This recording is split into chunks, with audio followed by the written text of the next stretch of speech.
She is the Deputy Chief Health Officer for IBM Watson Health, and she is working on solutions within Watson Health using cognitive technology.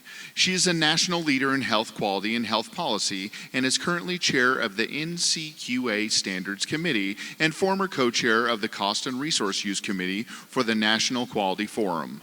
Please welcome to the stage Dr. Lisa Latts. Hello, good afternoon. I'm excited to be here, and I understand that I'm the last thing between you and lunch, so I appreciate you guys sticking it out. I'm going to talk to you today about big data in healthcare. Now, how many of you out there are involved in healthcare or healthcare technology? Quite a few. All right, great. And I know there's going to be a session on healthcare this afternoon as well. So, big data in healthcare is difficult, right? It's a huge challenge. So first of all, it's very difficult to keep up. 8,000 new medical articles come out every day. It's impossible for a clinician to keep up with that kind of volume of data. A majority of the information out there is unstructured. So this is either in the medical record, in the clinical literature, maybe in the form of radiology images or pictures. So incredibly difficult to get a hold of that unstructured data. And it's noisy. It's hard to figure out where the information is within all the data that's coming out. Now, think of an individual and think of the amount of information that we have an individual. With the Internet of Things and all the devices that we have today, it's been estimated that there are 300 million books worth of data that we'll have on an individual by the end of their life. Now, we've made a lot of advances in medical technology.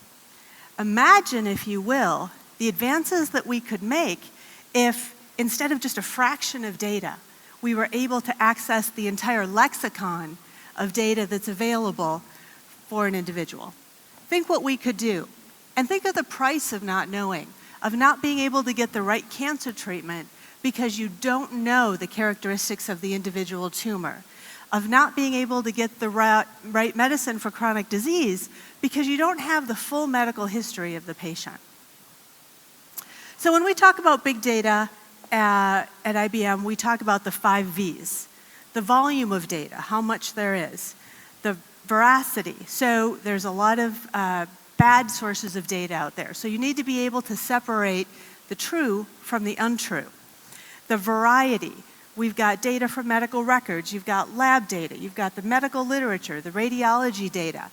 So you need to be able to aggregate all those forms of information to get a complete picture of what's going on with an individual.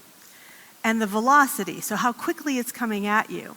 If you combine all these, you can start to get to the true value of the data and start to really do things with it in terms of what you're delivering to an individual patient. So this brings us to IBM. Now, we consider that we're now in the 3rd age of computer technology. The first age in the early 1900s was the tabulating era. Computers that basically could do math, could count. Then in the 1950s, we started with programmable computers, and we're still in that age today, where we have computers that we can give a variety of information and tell them what to do with it. There is so much information available now that it is impossible to program all the characteristics and all the possible outcomes. So that brings us to cognitive. Now, IBM Watson, we started working on cognitive back in the early 2000s. We were in jeopardy in February of 2011 with Watson. We then started to work on healthcare and launched Watson Health in 2015. We're also working on many other things, and you heard Jonas talk earlier about all the other things that we're working on with Watson. So I'm going to talk a little bit about Watson Health and the power of Watson. But first, what is a cognitive computer? So a cognitive computer is different from a programmable computer in that it can understand, reason, learn, and interact. And all of this allows Watson to harness entire bodies of data. So what does that mean? Understand. So it can actually read through the data that's fed into it, a corpus of knowledge. So this is the medical literature. It has been estimated that in 1950, the medical literature doubled every 50 years. By 1980, it was doubling every 3.5 years. By 2020, the medical literature will double every 73 days. Now, there is no way that a clinician can keep up with that amount of information. Watson can read millions of pages in a second. It can understand them. It can learn. So it will digest the corpus of data. It will come up with evidence-based conclusions as a result. Those conclusions may or may not be right off the bat, so it takes humans to train Watson in terms of what's right and what's wrong, and it gets better and better over time. Then it interacts. So you can have a conversation with Watson. It can interact in a human-like way so that it can give information back to an individual, back to a physician, in a way that's understandable and easy to access. Underlying all of this is the Watson Health platform, and that platform, which is available on the cloud, allows us to create an ecosystem.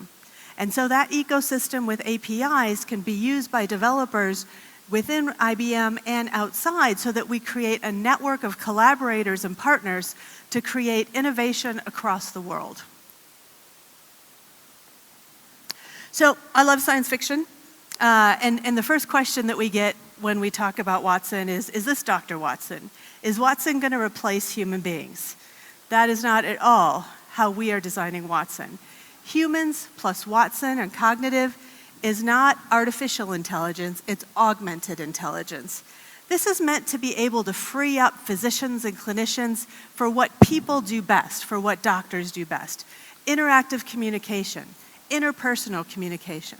How many of you go see the doctor and instead of being able to talk to the doctor's busy at their typewriter, busy at the computer, typing in what you say?